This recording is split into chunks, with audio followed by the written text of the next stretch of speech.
Okay, I took Jim out to the autocross track and got some good laps in, and whenever I was going to leave, it started acting up and sputtering and everything, so I've diagnosed that as ignition system problems.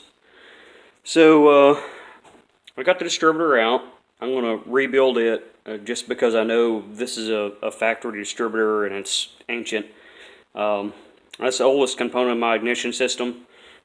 You can see the cap is pretty new. So what I did with the TF module, if you know where that plugs, there's a little orange mark down here.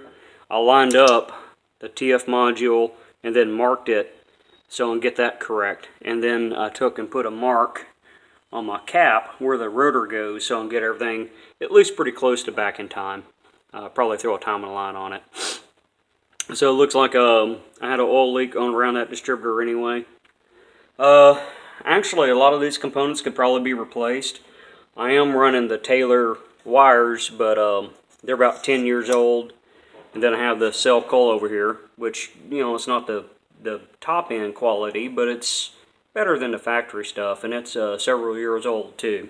So I'm just going to go off the oldest component and start reworking it. So through the garage to the distributor. So this is the, so does it get focus or not? This is the old distributor. It still has the factory Motorcraft TF module on there. If that thing gets hot, it has like a thermal paste like what goes behind computer CPUs.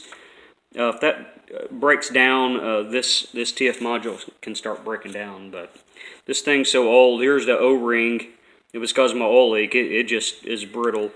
So I'm going to come through, clean this up. I have another TF module that I was going to install and I just never did. And then the little U-shaped thing down in the bottom there, I'll replace that, the pickup coil, and clean everything up and see what I get and then go from there.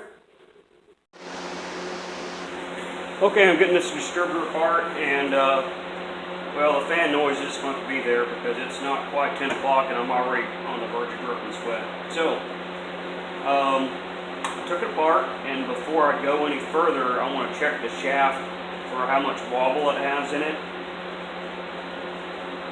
It has a little bit. Actually, when it's in, it's going to be pushed up against there. And it has a little bit of wobble, but not too bad. Not enough where I think it's going to cause a lot of spark scatter or anything. So, I took the little tone ring thing off. There's slots in it. If we look in the distributor here, do 4 things at once. But those slots go right in between this little gap here, and whenever those slots go by, it tells the computer where the crank position's at, because this is actually the crank position sensor, pickup coil, however you want to call it. So it rotates around and tells it when to fire injectors and everything else. So I think this might be going bad. Looks a little cruddy down in there, and well, this is an old distributor, so it's not going to take much to replace it. So the better option is just to go down to the local parts store and just get another distributor. But I think those are like $100 and $112 or something like that dollars for those. And I already got the pickup coils and all that stuff coming in for like maybe $15. So I'll spend some time on it. But honestly, for that much money, I can go get like an Excel distributor from Holly, you know, MSD, from those guys. I can get one of those completely new, rebuilt, new TF module, all new components for about the same price. A little more than, I think it was around $150. So a little bit more, I get all new components and I'm done with it. So I'm going to continue breaking this down and see what we got. Can't make it any worse than what it is. Okay, I got the TF module off. I did run into some issues with it. Mine was a 7/32, and it has to be super skinny that go inside the hole there. So my main box, I didn't have anything to fit it, so I had to go to like my secondary box, my travel toolbox, to get those out, and it still barely fit in there. So if you're going to do this, word of caution, you might have to buy a special tool just to get that out. So like what I was saying before, this has a thermal paste on the back of it, and it's all cruddy and nasty. So I actually had a computer at one time that kept getting blue screens of death for one of the CPU cores, and it turned out that my thermal paste was all caked up like that. So this is a tube of thermal paste here. This is the one that I like to use. I did a little research on it since I'm not an expert, and this is what's recommended, the Arctic Silver Ceramic 2. That's what I've used on CPUs, works fine. So once I get all this cleaned up and put my new TF module on here, I'll come back with this, the Arctic Silver thermal paste on it.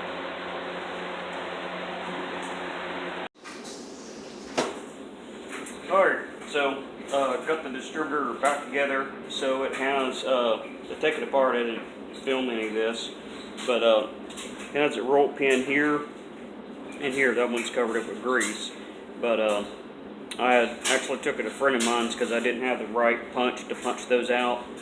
But we punched those out and then drove the shaft out, then cleaned the shaft up real good. It was super dirty in there, like it had 200,000+ miles on it. But got it all back together. The shaft has to come out to get this piece out here.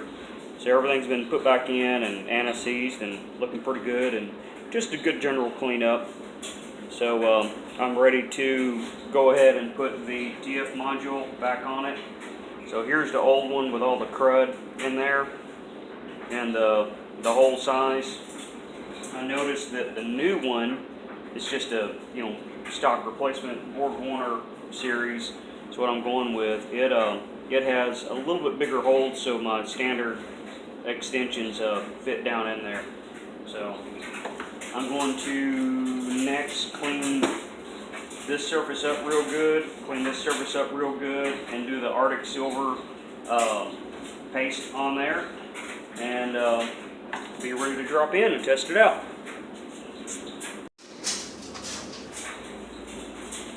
Okay, I forgot to mention something, dielectric grease on the contact points. So I've got my trusty toothpick here, and I'm just going to come in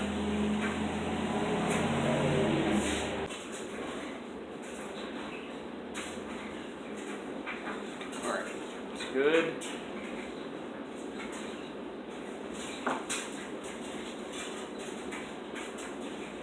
I'm going to use the other end for the thermal paste.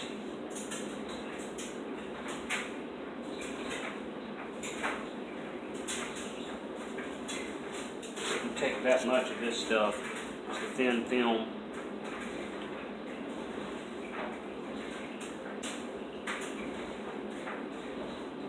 I guess if this looks too boring whenever I review the video, I can always cut some of this out or speed it up or something.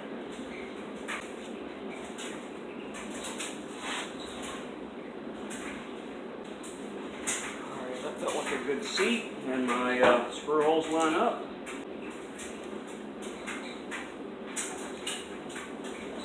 Got to start to uncork those down later. Y'all know how to do that stuff, hopefully. So I'm just going to show the, put them in just a hair of thermal, or a hair of the anti-seize, because like I said, it is a steel bolt going into an aluminum housing. Okay, this isn't JYM, but this has a lot of the stuff out of the way, so I'm going to show kind of what goes on with putting the distributor in. So I have a mark right here where the TF module goes, and then a marked on the intake where the rotor bug goes. So that's important because with the gear, you probably saw this rotate. With the gear in here, I have to get the gear lined up. So if I just throw it in there, however it goes in, it could be, well, in that case, 180 out. So it's a trick to barely turn it, and you kind of guess about how much it moves when it goes down. So I want to be a little bit ahead of the mark. And there it is. And then line up the line up the mark there, and I'll be close enough to where it'll start, and I can do the timing light. And it's held on by this little contraption here. So on Jim, move you over here.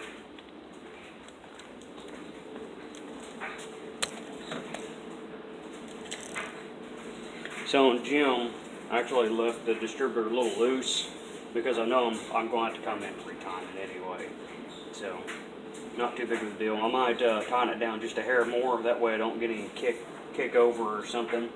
But that's the next stage. Start it up and then get timed. Just